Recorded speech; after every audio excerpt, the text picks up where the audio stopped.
Good morning, boys and girls. Welcome back to Phonological Awareness Lesson number 6. This morning, we are going to start with some segmentations of words and sentences, and then we're going to keep moving on. So let's get started. Here is our first sentence for the morning. Mom made some scrambled eggs. I want you to repeat that sentence back to me.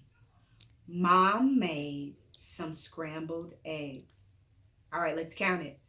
Mom made some scrambled eggs. How many did you get?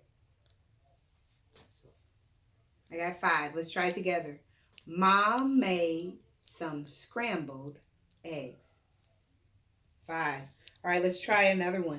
Let's play follow the leader. Repeat.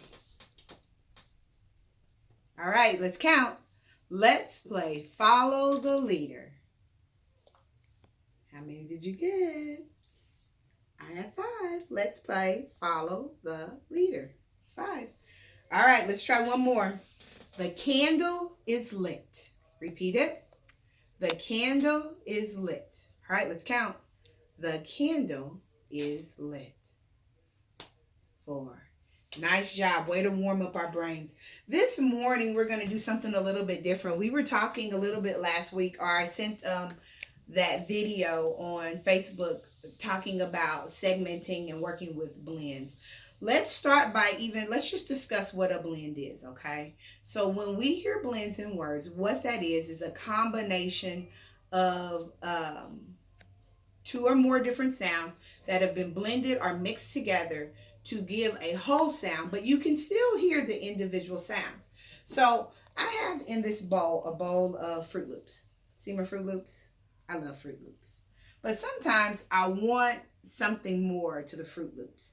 So I'm going to add a little Captain Crunch.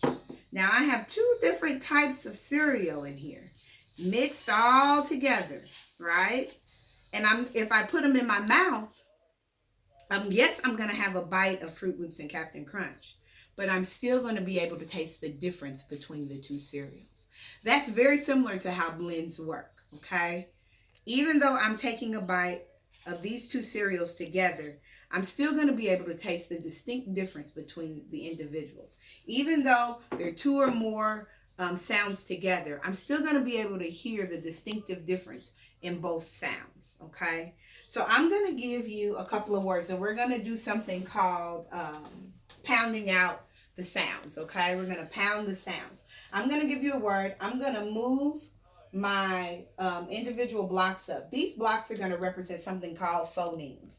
Now, I told you we were going to talk about the difference between a syllable and a phoneme. So you work with syllables in class. You work with them in music as well, because it's that beat, that natural beat in a word. When I say raindrop, the natural beat of that word is this, raindrop, right?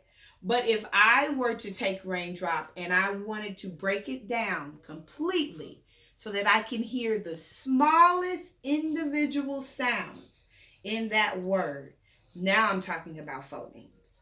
All right. So I'm going to give you a word. My first word is clock. All right. Say clock. Clock. If I were to clap the syllable in clock, clock.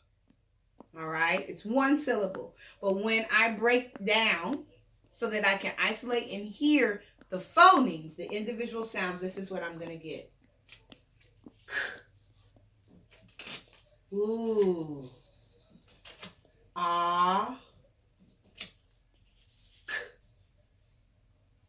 See that? The smallest sound is a phoneme.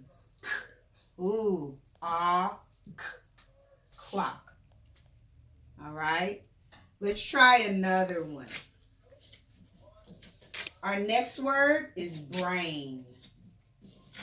Brain. Now you can pound out your sounds and your fists if you would like to, or if mom wants to give you some cereals for you to slide those sounds into, you can do it that way also.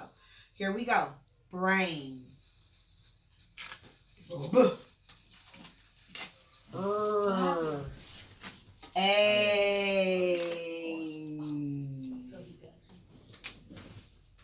Crackers.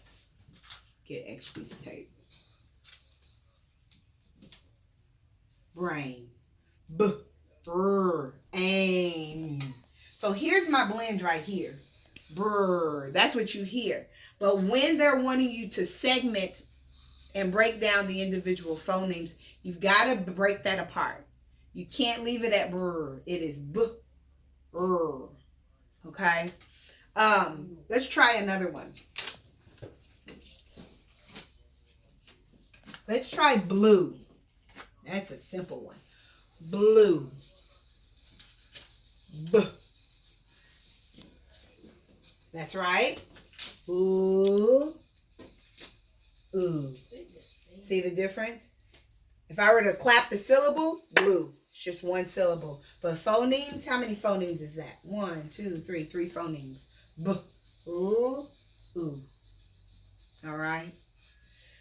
You can use this strategy when you are writing. Really trying to stretch out and break down those words so that you can hear those, identify those individual phonemes. Parents, when they are doing writing tasks, allow them to do that work. Don't give them correct spelling of words.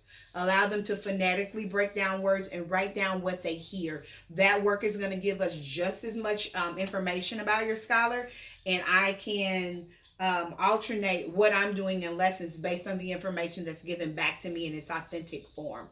Okay. Another technique that I like to use, same type of thing, but finger spelling. I can do it with my fingers. Watch. B, ooh, ooh. I always use my left hand. Words start from the left to the right, right? Yeah. All right. Let's try clock on our fingers. Put your hands out on your table. Let's do clock together. We'll do the 3 words we've done today. Clock. K. Ooh, ah, k. All right, let's try brain. B, aim. Good. And blue for the last time. B, ooh, ooh. Sorry, let me do that again. See, even teachers mess up. B, ooh, ooh. So just 3 phonemes on that last one. All right. Good work today, guys. We're going to keep working through this, keep troubleshooting through this. And thank you. See you again.